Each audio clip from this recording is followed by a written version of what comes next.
This film is totally original. It's an unusual combination of high velocity, intrigue, mystery, thriller, but with a screenplay that works at almost a Tom Clancy-like level. For so many years we tried and we couldn't do it. Now all of a sudden here we are and we're doing it, and we're having a great time doing it. Porters don't get killed, if you say so. It's extremely hard to come across something that has been treaded upon. New snow, new driven snow with no footprints in it.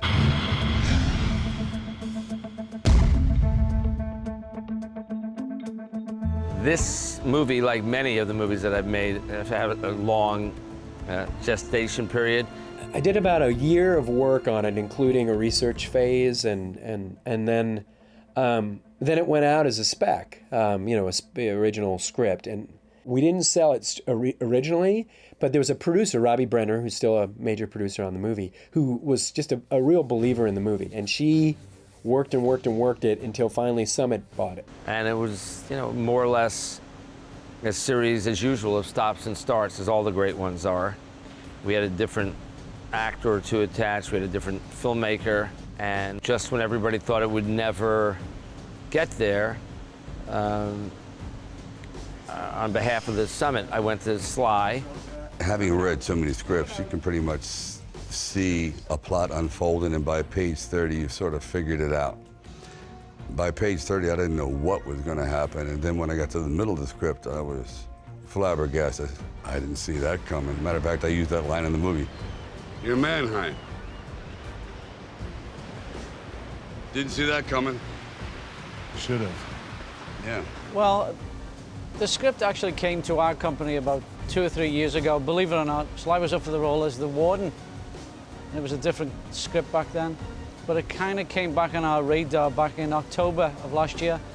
We were filming in Bulgaria at the time. I got all of this new revamped script. The script kind of evolved into it went into a direction where it would have been great for Sly to play the Breslin role, made a little older, a little more experienced kind of guy.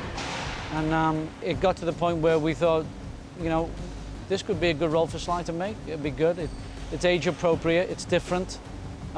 It's a fun part, and we responded to that to that latest draft. We're going against every protocol and guideline that you yourself have insisted on every single time that you've gone in. And I don't like her. Oh, you're right. There's nothing to like about any of it. Then why do it? Because he's ambitious and greedy. You say that like it's a bad thing. But Stallone was specifically special for me because I'm from Philadelphia, and one of the first movies I can remember winning Best Picture in my youth was Rocky. And so the idea that he would actually be in my movie was pretty cool.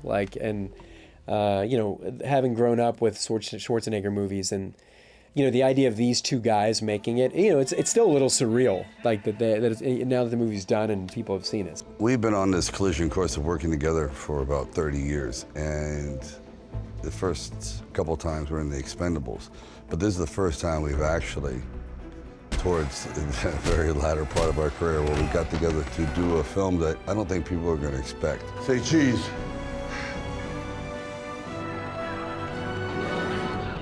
We said, we should really find something that we could do together, a whole movie. And all of a sudden, there was Mark Kenton. I always had a strong desire, to have Sly and Arnold in a movie together. Expendables is its own world, but in that movie, Arnold has a very specific, smaller role. This, for me, was always more the relationship you have in a movie like Heat, or a relationship in a movie like Butch Cassidy and the Sundance Kid. And it's a great screenplay that Miles Chapman wrote, and really hard to find the opportunity to pair them up in a way that can get the best out of both of them. Then Mark Kenton called, and everyone called, and I read the script, and I fell in love with the idea of this prison escape movie. When we got them together and the deals were concluded, I was like, what did we just create? And to watch them together on set, it's everything that you would think it is, but more. So that's what makes it fun. This film is what is almost required of successful films today, that the audience is so intelligent. They've seen it all. One of the reasons that we approached Michael Hofström, our director, who's Swedish and immensely talented, to do this is we wanted a very high-end filmmaker as well. It's not just an action movie, it's a head game, this movie. I was living in LA at the time. I was doing post on another film, and I met Sylvester Stallone. I had a meeting with Sylvester on a completely unrelated issue, and we had a really good meeting, and it was fun. And about a half a year after that, I got a question if I wanted to read the script of Escape Plan, then called The Tomb. And Sly was then shooting Expendables 2 in Bulgaria, and he wanted to get this film going. And I really liked the idea of doing a prison escape movie. So I flew to Bulgaria and met with Sly, and we said, this could be a fun thing. Let's do it. I first met Michael a year and a half ago when he was up for another project that I was producing. It didn't work out, but he impressed me a lot. Michael shoots in it's kind of like in this new style of shooting. He shoots a lot digital. His work has a very good depth to it, and he shoots very economical, and he shoots his stylized way of shooting. I like how he shoots, and I like his direction. I like how he is with the actors. He's an actor's director. Michael is a very strong director because he has a very clear vision. When you work with directors that have a very clear vision of what the scene should be and what we should get out of a scene, then they're perfectionists. They will work on it and they will rehearse and they will tweak it and shape it and reshape it until it works. That's good. It's like if you just do some wrestling, so you have to keep him.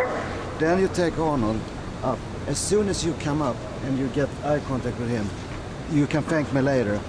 And then off, so it doesn't seem like we're hanging and waiting for lines. Okay, it's a fine line there, and we're very close. Okay? Yeah. Thank you.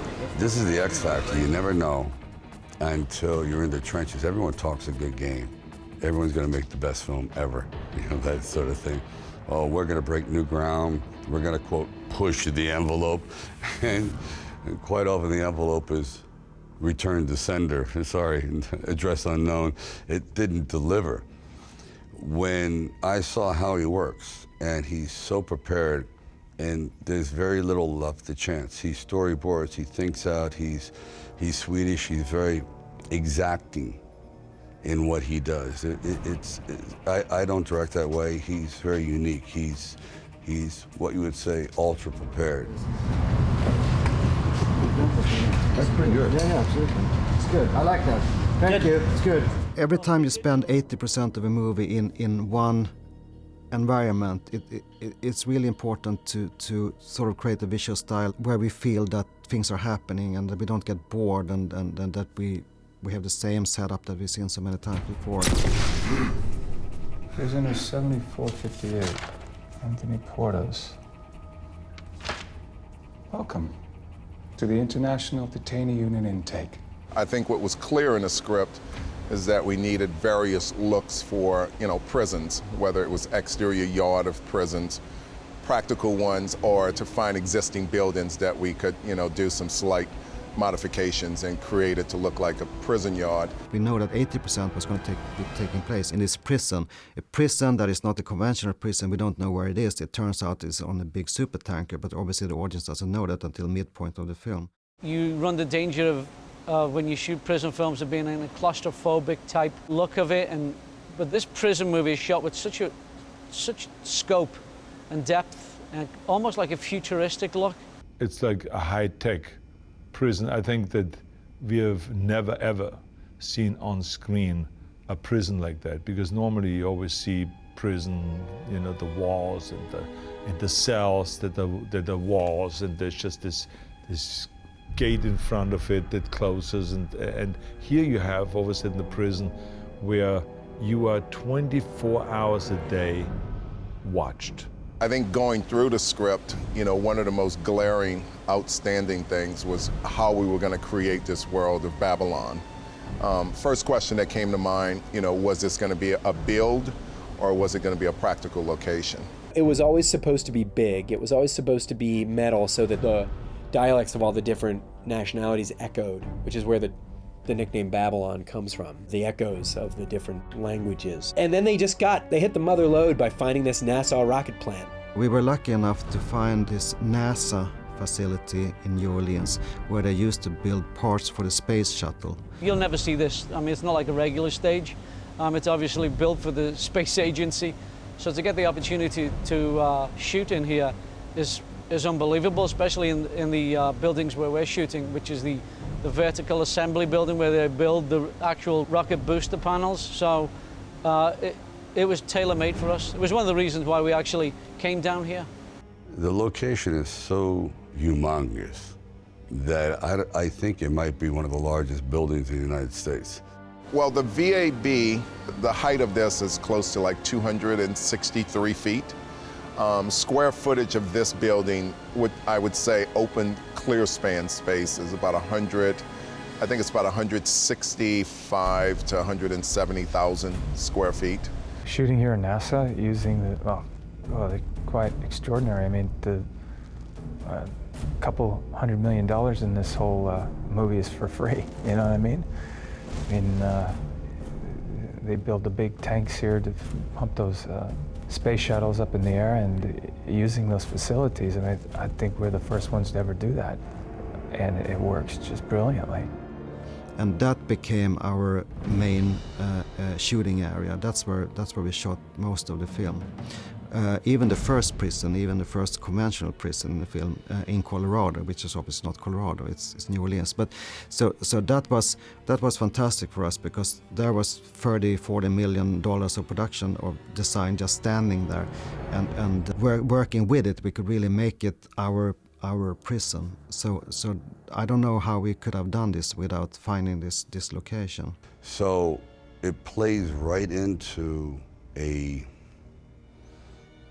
look that is ironic, because here we are in the technological epicenter of America. This is space technology, yet you have this primal film where you have two men fighting for their lives in a very untechnical way. So the contrast of technology and just competing brute force makes it very unusual. You know, people like to categorize things. I don't often, but this movie has a feel to me somewhere between like Heat meets The Rock. There'll be this preconceived notion that it's going to be muscles and back-to-back and machine guns. It was not written as an action movie. I mean, there's always been, especially at the climax, there's always been a little bit of action, but, you know, it was a puzzle box movie. It was a thriller, heightened circumstances, you know, men under pressure kind of movie, always, in every incarnation that the script has been in. This is not, Expendables is a different kind of experience. Like 300 is a different kind of experience. This is a movie, and the authenticity is very important to us. We got warm rain, warm air at sea, November. Now you're building a secret facility. You're putting it on the water. You're at 30 degrees north latitude because you want to avoid rough water. So you're going to want to stay away from the Caribbean and the Pacific, say east of the China Sea. If I was a bad man, I'd say we could be off the coast of Morocco. You know, definitely when Arnold and Sly signed on, and the action element was pumped up, because you think about who their fans are, who the audience is. In that respect, it felt important to make the action entertaining, obviously, in the vein of the genre that we are working in, but grounded in a way that it relates to the movie. It doesn't, you know, completely go somewhere else. Can you see him? Yeah, he's here. We're on our way. I'll take care of it. No, wait.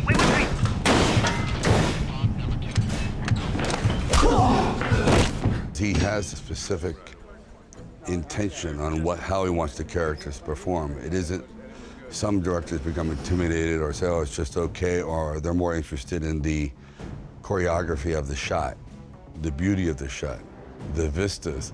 And I believe that when it gets right down to it, if you don't direct the characters and trying to elicit all the emotions that you want from the scene, the film is just going to become a hollow shell. He doesn't allow that to happen. He has a specific way of interpreting this movie that is intelligent and exacting, and he doesn't move on until he gets exactly what he wants, which is nice. Michael, our director, was very, and I think rightly so, very, very strong about this is a movie that has real stakes, that has these guys playing two characters. They're not playing characters they've played before. They're not riffing on characters they've played before. And he thought it was really important to try to keep the one-liners and the Stallone Schwarzenegger lines, as you know, people think about them, to a minimum, not take them out, because I think audiences do, you know, look forward to those moments, but find the right moments for them and make sure the movie isn't inundated with them. And I think the guys were really up for that. Well, I think a lot of times you take the script and you stay with the lines exactly, and other times you feel that the scene is not working that well, and then you start adding things or a little bit of your own personality, that all of a sudden then the scene clicks.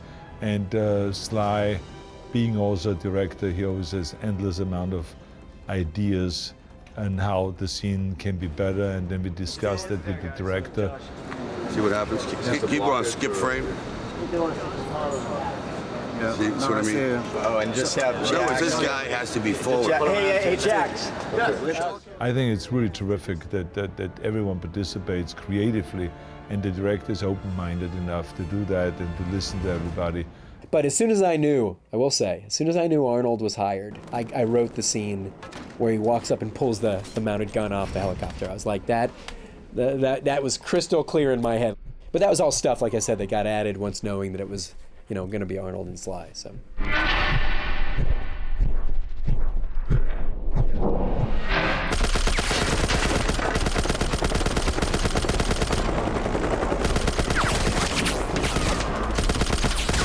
Another interesting thing was that the climax where the boat's destroyed and Jim is blown up. Long debate back and forth about whether the warden should be killed or not. Originally, we had thought them escaping from his prize prison was victory enough, like the look on his face as they fly away, like they got out. Some people felt that wasn't strong enough, that in a movie like this, he's really an asshole. He needs to blow up. So, but then it was interesting because they had a boat they were shooting on, so we worked, well, how's that going to go then with the boat we have? And like we saw the oil cans, and you know, the pieces of the climax that are actually there now came about after, you know, shooting had started, and we sort of got a sense for how we wanted the climax to go and all that. Have a lovely day, asshole. What I really liked with the ending is that it's not a big gunfight in the end and they shoot their way out of the prison. It's smarter than that. It's more layered than that. It's much more details than that, you know. And you don't know what's going to happen until, you know, the very end. And you don't know how Sly's character actually is going to go out there, come out from this ship until he's blown out into the water from these water tanks. It's really a lot of fun. You need a ride? No, thanks. I made my own arrangements. Fundamentally, everybody kind of recognized the value of the concept and thought that it was a high concept, you know, could be a big fun popcorn movie. And I don't think wherever the road is, there's been a fork in the road and directions have been chosen, I don't think anybody ever lost sight of that. Like that's always been the goal. You know, Michael Hafstrom isn't an obvious choice to direct a Stallone Schwarzenegger action movie, like if you look at his body of work. And yet, that was a really shrewd decision. He gives it a whole different kind of feeling. You know, it isn't just an action movie, so he brings a psychological approach to both the physical break, the way Breslin sees the world, and the characters in that. You know, Sly's character, that's the real lead of the movie, Breslin. My game plan now, and that of our partners and financiers, is to have a franchise here that really revolves around this character, and actually both of them. You know, I read the coverage and another prison movie, but when you read the script and see visually what the tomb is and how it came about, it's something different. It's not your typical prison. It's more of a futuristic Guantanamo Bay.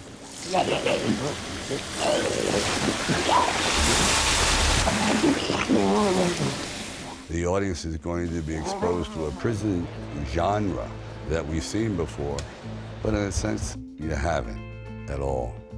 Not this one. And so I think the fans will now finally get what they have been looking for, of us being together, and really, and this has been the perfect movie for that. I would love to make a film with either of them or both of them if the right, if the right material comes up. We've been discussing that, but you never know. It have to be the right material. But after this experience, absolutely.